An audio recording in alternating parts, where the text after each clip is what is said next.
Hey, what is up guys and girls? Today I'll be showing you all the references between the Pacific Rim animated series and the rest of the Pacific Rim universe that I could find according to the series' chronological order. In episode 1, we are treated to a fight scene of Striker Berserker against an acid quill piloted by Herc Henson from the first film and an unnamed pilot. Striker Berserker is really similar to Jaeger's Striker Eureka that was blown up in the first film, as you can see from the angel wings and the sting blades on both Jaegers. In episode 2, we see a building from the Pan-Pacific Defense Corps which has a similar structure to the one that was attacked in Pacific Rim 2. In episode 3, we meet a group of scavengers and their leader Shane exchanging kaiju eggs for power cells, which is similar to Hannibal Chow's operation of extracting kaiju parts and selling them in the black market in the first film. In episode 4, we see Atlas Destroyer lose its right arm in the fight against Copperhead, which is a signature in the first film.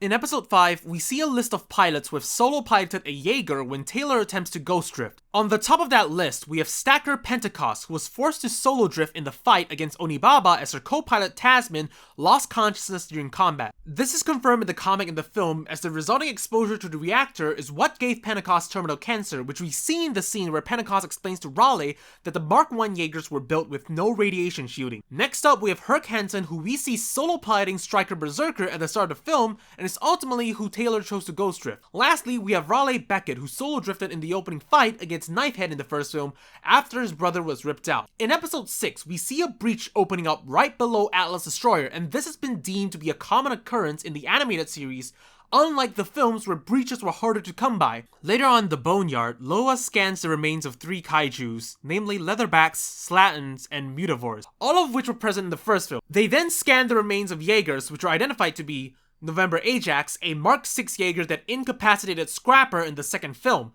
Valor Omega, a Mark VI Jaeger that was attacked when the Jaeger drones attacked the Moyulan Shatterdome in the second film, and Valor Omega that was destroyed by the King Kaiju in the second film. We then see Taylor recalling Herc Henson's memories of taking down the Kaiju Yamarashi at the Long Beach waterfront with the help of Gypsy Danger, and based on the wiki page and the earlier document, we know that Herc was either piloting Lucky 7 or Striker Eureka. He then mentions that he knew the pilots of Titan Redeemer, the Deacon twins, who were supposedly killed in the Shatterdome attack by the drone Jaegers. Following that, we see Loa identify a Jaeger, namely Horizon Brave, one of the first Mark I Jaegers constructed and deployed in 3-drop mission in Manila that Raleigh briefly mentions to Herc in the first movie. To close off, we see Apex interacting with Boy and the siblings. From what we know, Apex is one of the drone Jaegers produced by Shao Industries during the Uprising Wars that was not destroying the feedback loop launched by Xiao Li Wen in the second movie.